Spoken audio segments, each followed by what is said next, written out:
In the Cold War era, fears of communism and security risks had become just about near paranoia, and queers, mainly gay men, were spied on and hunted out as so-called security risks, allegedly because of the fear that they could be blackmailed to tell the government secrets that they knew. This happened in the United States and the UK, and today we're going to find out how far the Canadian government would go to root out the gay security risk in their government and military service, including a high-tech device invented just for this purpose.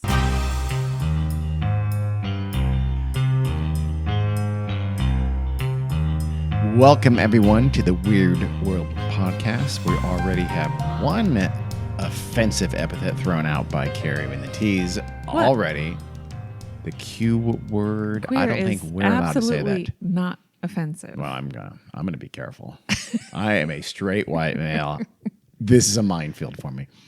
Well, yes. So I don't know if this episode needs Yeah, a warning. I think Probably it does because Carrie's gonna need some super offensive words to some people. Well, that's pretty much par for the course. nothing more offensive than queer. Okay. Well, she said it again. She's going to say the N-word hard R here any minute now. I'm positive. Okay. I'm actually not. Okay. We don't do a whole lot of Canadian No, we don't. You know what? Because normally episodes. they're good people. Normally, This one is not going to put them in such a great light, is it? I know a little bit about this. no, it absolutely is not. Yeah, It's so- it's pretty horrific. Let's apologize to all Canadians except for the Canadians who were part of this program back in the Yeah. 1960s. So this is this is weird because I think you're not going to believe what a Western democratic, progressive, I imagine, government did thinking about their fellow humans and their fellow citizens as not that long ago as the 1960s. And well, Although nowadays, maybe you won't be surprised. For a long time, this seemed offensive. Now it's getting like, wait, I don't see the problem with about half of the country. yeah. Well, apparently people at the time were very concerned about the gays. As you can tell from my look, I'm not comfortable with that phrase either, but okay. they weren't very trustworthy, apparently. Carrie can get away with it because she's... I'm a gay factory. okay, well, I had some help. But, That's true. Well, we're both gay factories then. okay. I feel better then. Thank you. Yeah. Okay, we're going to go back to World War II. Oh. There's a man by the name of Igor Gusenko. Mm-hmm. He was a Soviet cipher clerk. He worked at the Soviet Union's embassy in Ottawa during the war. He had a wife and a child, and I think towards the end of the war, his wife was expecting baby number 2, and they, kind of become accustomed to living in Canada. Oh. They had a little apartment, and they kind of liked it. Okay. Thought, this is kind of nicer than the Soviet Union. You think? But they're not going to feel quite so welcome very quickly, aren't they? Well, it's just at the cusp of the Cold War. This is Sure. Well, but I mean, we're allies with Russia during World War II. Not much longer. USSR. So, but just within weeks of the end of the war, Igor decides, I think I'm going to stay here in Canada. So he defects. Okay. And he provides the Canadian government with documents that proved that Russia had established a network of espionage in Canada since the opening of the embassy in Canada in 1942. With friends like that. Mm-hmm. It also proved that during the war, the USSR had established networks of espionage in other allied countries. Shocker. Perhaps United States and the UK. For sure, the United States. Okay. So an investigation resulted in the arrest of 39 people and the conviction of 18. What was his last name? Guzenko, I Gouzenko. vaguely have heard of that, which I should have. I mean, I do Yeah. have a background in foreign policy. Yeah, I that does ring a bell. It didn't get quite the splash it would have probably gotten a few years later, because this is still a time we were trying to stay very friendly with the Soviet Union. So I think in the media it got a little bit downplayed relative to even 2 or 3 years later. Yeah, I think initially it was very much held very quiet for that very reason. So Igor and his wife were given new identities and basically put in like a witness protection kind of program. And I think they were sent off to Ontario or something like that.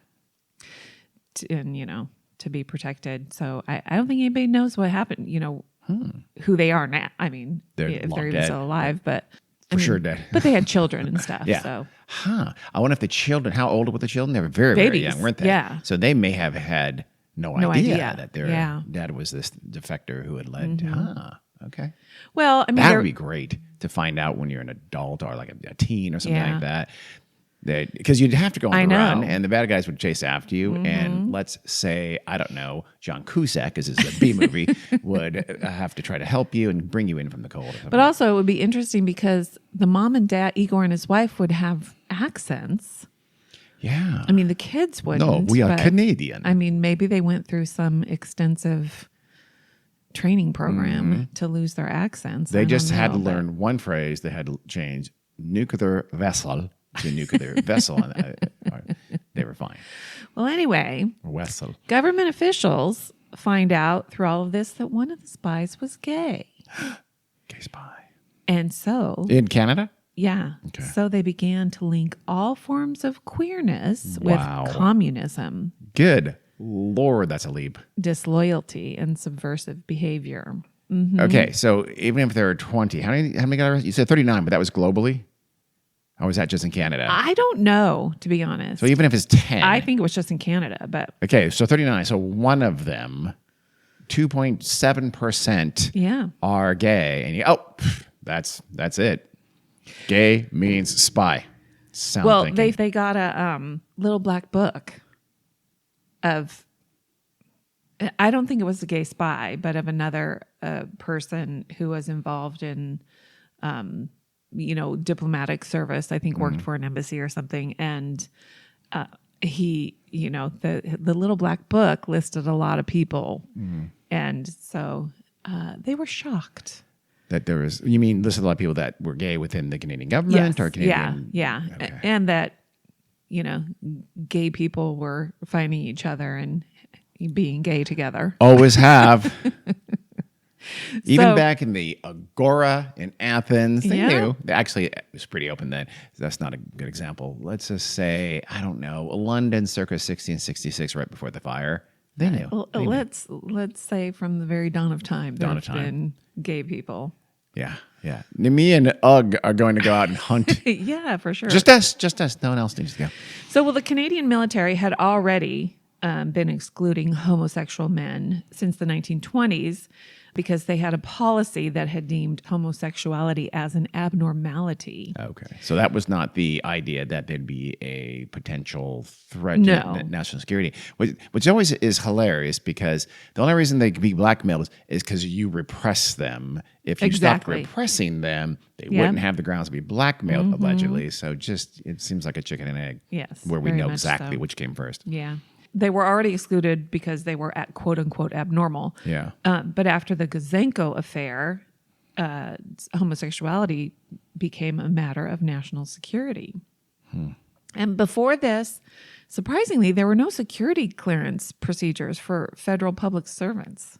This is still Canada. Yeah, still Okay. Canada. Okay. It's all going to be Canada. Okay, I know, but I'm just saying that's shocking. Even for like Canada's laissez-faire, it's like, Yeah. oh no, he's a good guy. Yeah. Well, so it changed after this. The government decided that being gay was bad. It was a character weakness and a sickness. And they decided they needed to purge all homosexuals from federal service because they were not trustworthy. And that made them a threat to Soviet, in particular, blackmail. And so they were a national security now, a So national security risk. This is creeping back to that classic, their risk because of Yes. the potential blackmail. But it's Yeah. also, it's beyond that. It's also, they're also kind of abnormal, which makes Exactly. them more of a risk. I don't know. Yeah. They think it's bad. It's Okay. just bad to be gay. Yep. So they started using the RCMP to help them investigate Okay. and root out all of these gay people. Have you seen those uniforms? Have you seen those Pretty hats? gay. Have you seen those breeches? Trust me, the ICMP has, I think, an above average portion. Well, they would set up elaborate scenarios to entrap their subjects. They would stalk them. I'm going to have to suck a lot of dick. But it's for the country and it's for national security. Well, they would stalk them and interrogate them, and they would compile detailed files for the people that they suspected. Okay. And obviously, they would be putting in a lot of very personal and private yeah. details in these A files. lot of gay bars. And they Or would gay well, speakeasies, there I weren't imagine. a lot of gay bars. You knew where to go. You knew where Well, the parties were. You knew where the We'll people's talk houses about and it. things like that. One place in particular. Okay. And they would classify them into 3 categories: suspected, alleged, and confirmed. I don't know what the difference between suspected and alleged is. Suspected is just they probably just heard a rumor. Alleged is that they heard a better rumor. And then confirmed is that they sucked their dick. Yeah. Or they beat And it out of them. liked it. Well, so to speak. Yeah. Well, so they also, in order to help them root out the gay people, they compiled a list of gay vocabulary. And The RCMP. Okay. That alone is worth a weird bit. The RCMP published, or at least internally, yeah. gay vocabulary because booklet. I think they were listening in on the workers' phone lines. One word in particular was flute. Flute. Well, that actually kind of tracks. Okay. I Kevin's gotta a get my skilled flute flautist. cleaned. I don't know. Oh, okay. And so flute in particular was a very suspicious word. Yeah. When they started using things like flute juice, then, probably they should have been a little more careful. Other things they were suspicious of, or was a definite sign of homosexuality: pinky rings. Okay. I'm actually kind of agreeing with the RCMP at this And point. oddly, Yeah.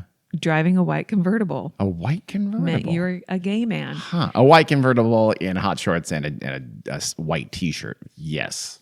Well, and they were clearly focusing on men. For one reason, there are probably not a whole lot of women in the federal service, but No. eventually, and because of World War II, probably a lot more women did enter the, public service. And they even had like a campaign where they wanted women to come take the more menial jobs, clerical yeah. typing, that kind of stuff, to free up a man to do. Okay. But they were not More important at this work. point.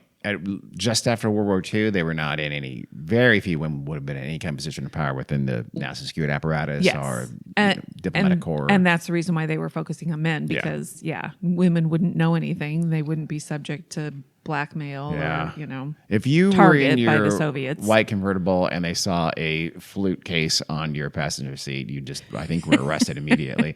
Now, especially if you have a pink ring. yeah, for sure. The tell now is for a repressed homosexual, a white Tesla. No, I'm sorry, a Cybertruck. That'd be for sure a Cybertruck. It's like, okay, just come on out, Bruno. Well, you talked about gay bars and stuff like that. There was a hotel called the Lord Elgin. Its queer history is legendary, apparently, which basically started as soon as it opened in 1941.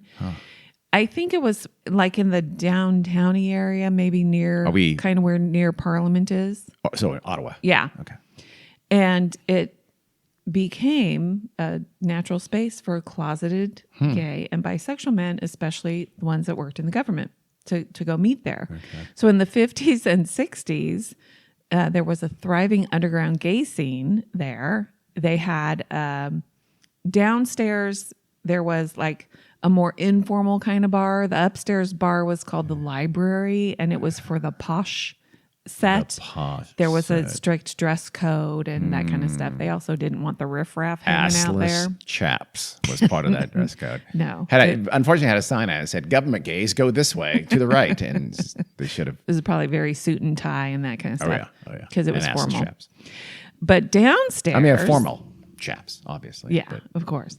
Well, downstairs, it was called Pick's Place. Pick's. Pick's, P-I-C-K. Okay. It was less formal than the Library, and cruising became quite popular Really? at Pick's Place, especially in the restrooms. I'm going to potentially embarrass myself Okay. by saying that cruising means just going to pick up guys. I think Is so. that just yes. generally? Yeah. Why is it called cruising then? It I implies a don't car know. is used. Yeah.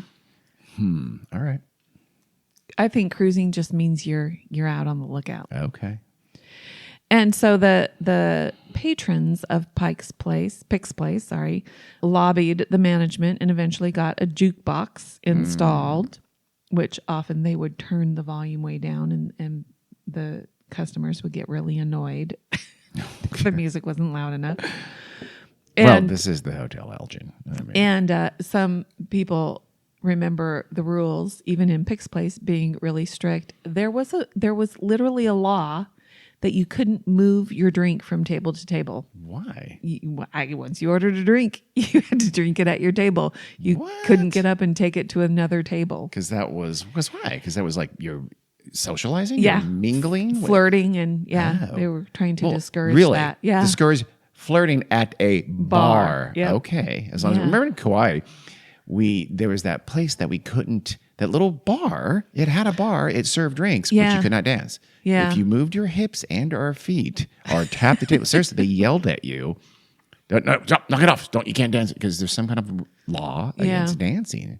They could lose their liquor license if people were dancing there. Yeah. Very strange. Never is did figure weird. it out. They just were mean about it, and we left. Yeah. Well, during the Cold War so-called witch hunts of gay people, plain-clothed RCMP officers would go to Pick's Place. They still have the hat though, and they smell like horses. Well, and they would do the whole thing, hide behind a newspaper with people cut in them, literally, No one's ever fallen for that. to try to take pictures Why is of there customers. holes in your newspaper, Bruno? They're all And- Bruno, by the way. So if there were some, obviously openly gay people who probably didn't work for the government, they would go there and they would just make fun of the officers, Walk out through the them. room. Narc, narc, narc. All right. They would mock them and probably tease them. When somebody was suspected of being gay, they would be basically taken by the RCMP and they would be blindfolded. So they would end up someplace that they didn't know where they were being taken to. And then they would take the blindfold off and they'd be seated in a really small room. For some, it was like a storage closet or like one woman talked about being in a shack out somewhere. She had no idea where she was. And there would be a few chairs, a small table, the hanging light bulb, Really? like in the old timey movies, and a couple of men. And then later on, a stress machine, A stress. which was supposed to be able to identify gay people or what they called them, sex deviants. Sex deviants. Did they ever take them into like a men's bathroom stall with a hole in one of the walls? It has to be- I don't What think so. is that for? And if you knew what it was for, jail. I do not think so. I think maybe. So this machine, Carrie, tell us more about that. So they were doing this, all throughout the 50s, probably the 40s and the 50s. And then in the early 1960s, the Canadian government got Dr. Frank Wake from Carleton University to start working with the RCMP and the government and to develop some kind of scientific tests. So they literally said, Dr. Wake, we have a task for you. He's a psychology professor. Okay. So, of course, he's expert. On all things gay. So one thing they developed was a test to measure the sweat on your fingers when you were showed erotic photos Sweat on your fingers? of the Sweat? same sex. Okay. I mean, my fingers sweat all the time, I but suppose. not because I'm turned on by something. Wow. So finger sweat was with so first things first. They took 7 years gathering up erotic gay porn photos before they started Probably. this program. Well, I'll talk I'm not about done yet. I'll talk about some of the pictures that they show in a minute, and we'll post them. But What? We're gonna post some of the yes. Canadian gay porn. It's Canadian gay porn, so it's pretty tame. It's guys in actually full length 1920s bathing suits. So. Dr. Wake was sent to America to learn about the research being done here The to identify hotbed of gay homosexuals. research. and to try to develop something similar for Canada. But while he was here... Wait. There were research programs in the United States at this time to study detection of gay? I didn't look into it, but apparently there was. Wow. Maybe that'll be part 2 of this episode. I guess so. I did not know that. He came across a different technology that was being made. It was a grocery marketing project by a psychology professor here, where people's reactions to particular packaging for food items were evaluated by looking at their pupils and the reactions of the customer's pupils and how they dilated. This was called the pupillary response test. So Dr. Wake thought, well, why couldn't we develop a similar test to determine sexuality? Was there grounds for it? What happened to your pupils when you saw exciting, interesting packaging was truly correlated with preferences? Yep. Apparently that's what they thought. I don't know if it panned out. I know that we're not taking this gay detection machine very seriously, but it sounds like some decent science is backing up. I'm intrigued. Go ahead. Well, he decided that, instead of people looking for groceries, that people suspected of being gay could be seated in a room with a small projector screen where they could, be told, look at these sexually suggestive pictures of members of the same sex, and they could look at the reactions of their pupils to determine whether or not they were gay. It sounds pretty Clockwork Orangey kind of. Well, it looked like a big dentist chair. And that's, by the way, always gets you in the mood. I know. Chairs. It had a pulley with a camera going toward, pointing at the pupils. And then there was a black box located in front of it that would display the pictures. And the pictures, some of them were just, regular old, nothing mundane pictures to some sexually explicit photos of men and women. And the pictures that I keep seeing, they literally look like late 1800s, like bodybuilder kind of guys, with the middle hair part, and they're very black and white. It's always waist up. You never, you don't see anything. It's like a barbershop quartet, but they don't have any pants on. Yes. It's like you don't even notice until I see why you're showing me this. Okay. Yeah, they don't seem very sexual at all, but I'm sure they were showing them something. They saved the better pictures for themselves. I think we know that. Okay, well, this attempted to measure interest in somebody of the same sex by measuring the dilation of the pupils when they saw these photos. They could have just been into history, because these are clearly 70-year-old photos. I don't know. Well, while they were testing the machine, they'd have to get people in there to test it on them. Nobody's going to admit to being gay. So how they could actually test whether the machine is right or not, I do not know. That's a good question. Did they... because if they brought in the people that they suspected of being gay, then it can just obviously be self-fulfilling. Exactly. So they told people initially, oh, this is to measure stress. But okay, you're trying to measure stress at looking at pictures of shirtless men.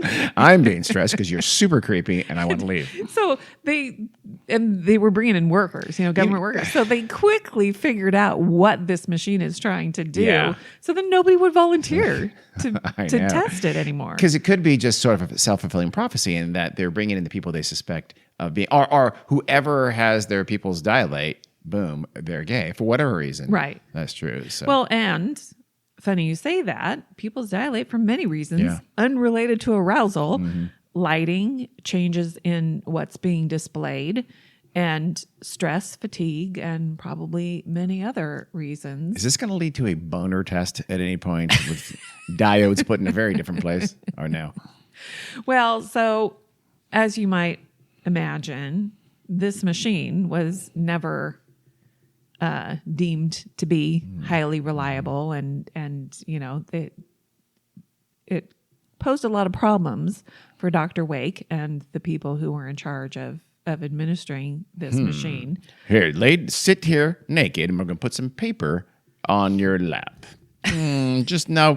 Roll tape. Well, for almost 10 years, they invested tens of thousands of dollars in this fruit machine project. It wasn't. They literally called it the fruit machine? No, it wasn't officially called the fruit machine, but one person involved with, trying to test it called it a fruit machine. Classy guy.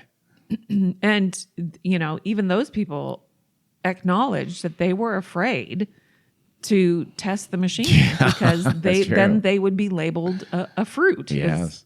How it came Or out. some like, what if I am gay? This is the 60s. We're still super repressed. Oh, God. I'm not going to do it. Well, it was finally... My fingers are sweating.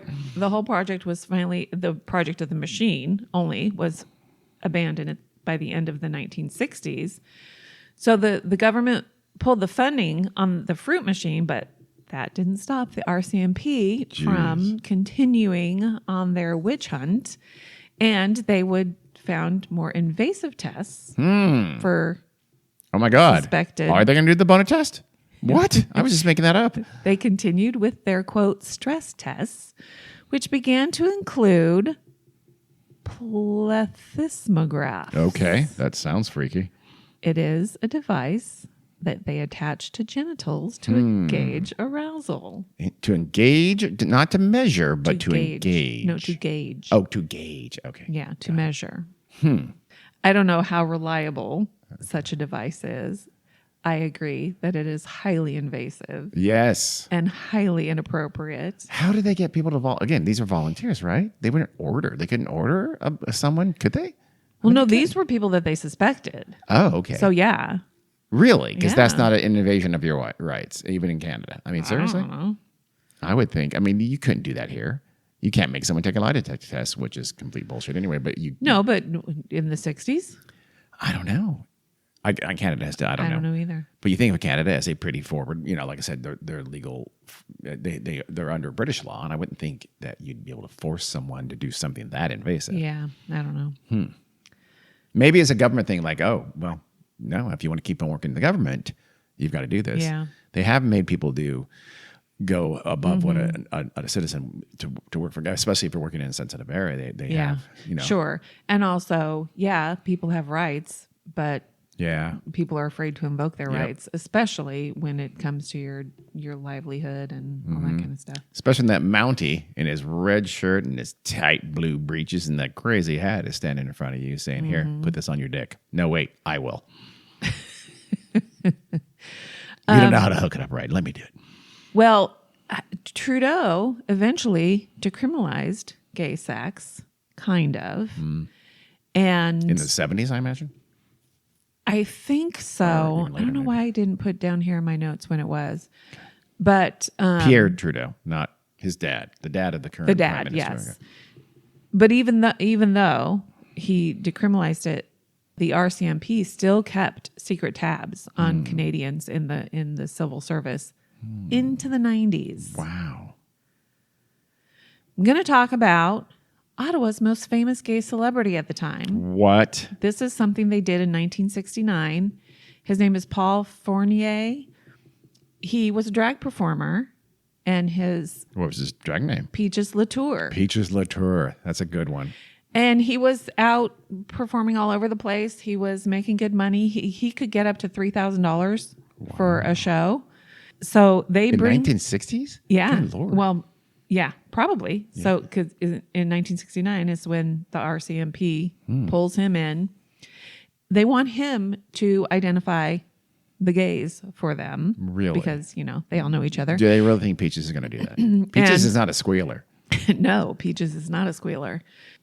This is after, the fruit machine was found out to be a dud. Okay. So Backup plan was bringing a drag queen. exactly. Ask her. So the RCMP had paid informants who probably were gay that would go out and about in their lives and take pictures of gay people. Wow. And give them to the RCMP. So they had albums of photos, like hundreds of photos. And If they're getting paid by the photo, you Yeah. can pull some people in there. I was at a supermarket. Well, I don't know. This guy took a picture of me. well, so supposedly they believed, these informants, that all of the Yeah. people in these photos They're were going gay. out of their way to take pictures of straight guys. The worst straight guys they hated. The personal enemies. And so they brought Paul Fournier in and plopped all these Okay. photo albums in front of him and said, We want you to look through these and give us the names of these men. Oh. Because we have pictures of Yeah, them. and we know they're gay. Yeah. You're gay. You must know them. We don't know who they are. Okay. And he said, he just opened one of the albums and started looking through them. And he did know some of the people, obviously, in the pictures. Obviously, he didn't know all of them. But then he started to notice some of the pictures had been taken in his own apartment. Oh, that's not good. Yeah. So he didn't tell them that. So that means a guest of his was a mole. Yep. A gay mole, a goal, they call him. So he said, he told him, no, he's not telling on his friends. He should have just made up names. Us Kevin McGillicuddy. Yes, there might actually be a Kevin McGillicuddy if he did that. Yeah, but they wouldn't look like that, so it'd be fine. Don't You think they would care? They make it ridiculous. Just give them all drag names. That's Cinnamon Francesca. Well, so they told him he was a traitor to his country. And Wow. he said he'd rather be a traitor to his country than to his friends. So the persecution of gay people by the Canadian government and the RCMP continued for like over 50 years, like I said, into the 1990s. And that's when they eventually destroyed all the files, probably to avoid lawsuits. Yeah. But in all that time, over 9,000 people were investigated, and most of them lost their jobs. Really? Yeah. A lot of people would just leave anyway, leave the job for fear that they would be outed and, persecuted. I mean, some people were treated very, very badly. And when the practice ended, it was because a woman named Michelle Douglas, who was a former operations officer with the Special Investigative Unit, she had been fired from her job. She filed a lawsuit against the military. And then finally in 2017, the federal government officially recognized what it had done, apologized, and they had to settle a $110 million class action lawsuit for the victims. Some serious Canadian dollars. Yeah. That's worth 24. I don't know what it's worth. I don't know either. It's pretty close to our dollars. Usually less. So it This would is like be a 80 little cents bit or less. something Yeah. like that. 90 cents. Yeah. I think. But Not some positive. some people, I don't want to minimize what gay men went through, but some women were reported like literally being raped. Really? You mean by the... Quote unquote investigators. Oh. Yeah. Good Lord. Yeah. There's only one way to prove you're not a lesbian. I think you know what's going to happen now. One woman said after repeated and failed attempts at getting her to confess, they started screaming and said, you're suspected of being a lesbian. We need to know the names of all your friends. You're not going to get out of here until you tell us. And they said, if you don't cooperate, we're going to out you and fire you. So you're going to be like, either confess or we're going to tell everybody you're gay anyway. Well, this is literally McCarthyism. Yes. And the one woman who said she was blindfolded and raped by 3 men. Yikes. And, I'm sure they said horrible things to her, like, and she has no idea who they were because she was blindfolded the whole time. Right. So, it was devastating for obviously thousands of people. And they said a lot of people, there were suicides. There a lot of people turned to drugs and alcohol, and many became homeless, and they would lose their own families because many people were not on board with the gays at the time. There was one video that I saw, and it was like a little man on the street interview at the time, and they interviewed an older woman, a young woman, and a,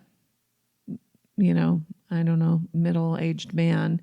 And they all talked about, what a danger gay people are to society.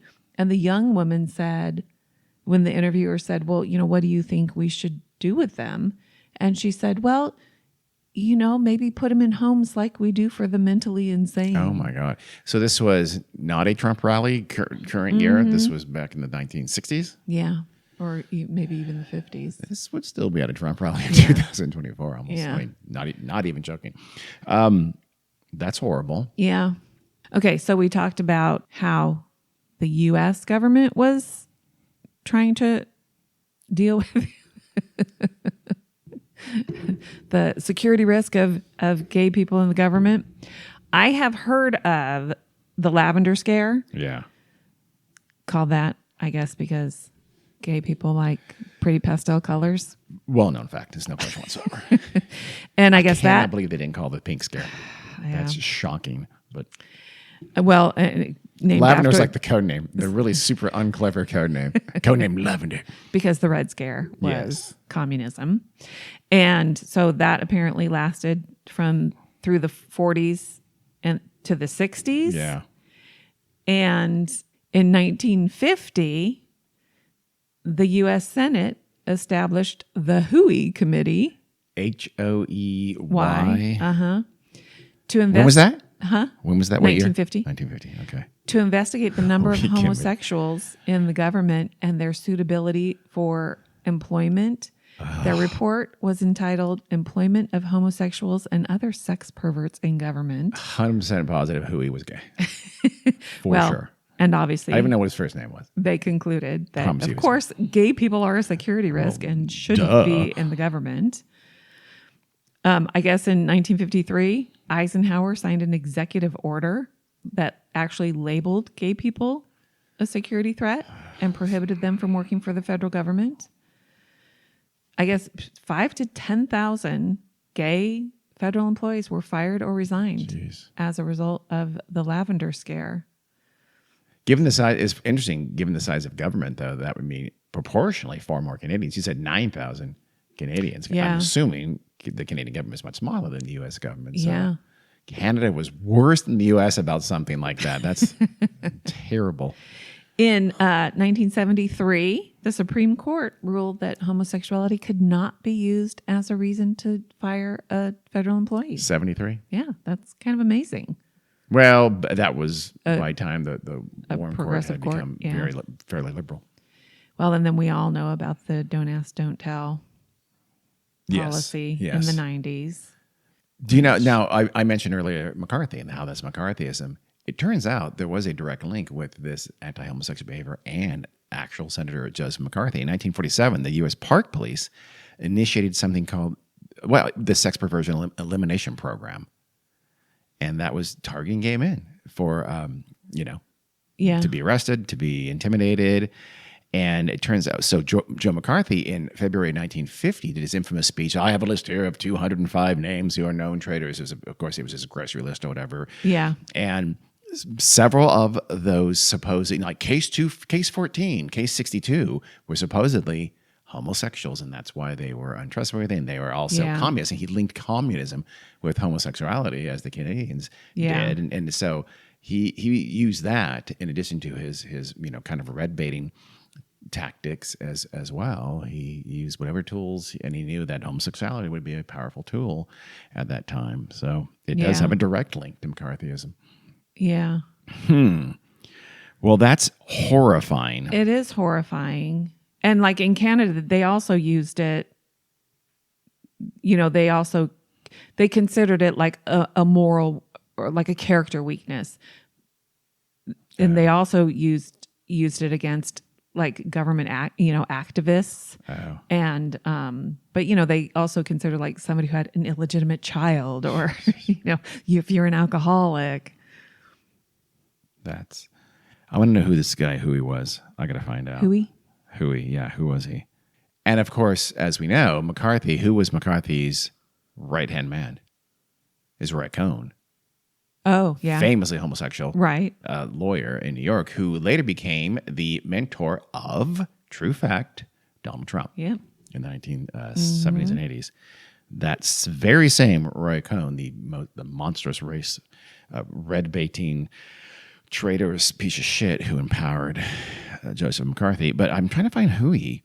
Well, when the Embarrassing. when the press was talking about the new executive order that I told you about, the Washington Post thought they called it a quote suitability test, and they were expecting These were some of the other reasons why they thought people could be excluded from federal employment: a person who drinks too much, an incorrigible gossip, homosexuals, and neurotics. God. Good Lord, nobody's going to be able to work for the federal government. That's all of them. Clyde Huey, the namesake of the Huey Committee, was a Democratic senator from North Carolina. So very conservative. And I'll show you a picture of him now. We should post that picture. A, he looks like he's from the 1890s, not the 1940s and 50s. B, for sure gay. Seriously.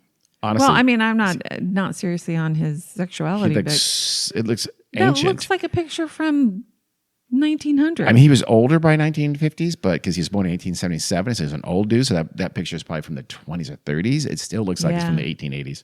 So a little behind the times. You know what? He was not gay. He did not have the fashion sense, clearly.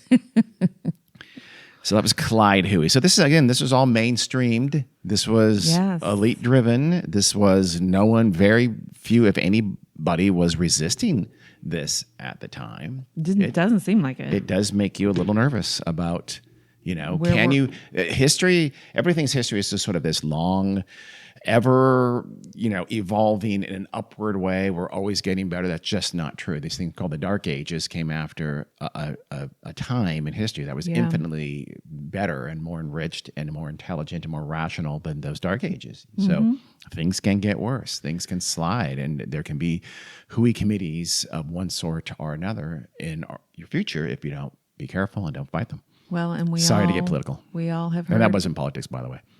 It was actually politics. We've all heard what's in Project 2025. Yeah. And yeah, it's. I'm worried. Yeah.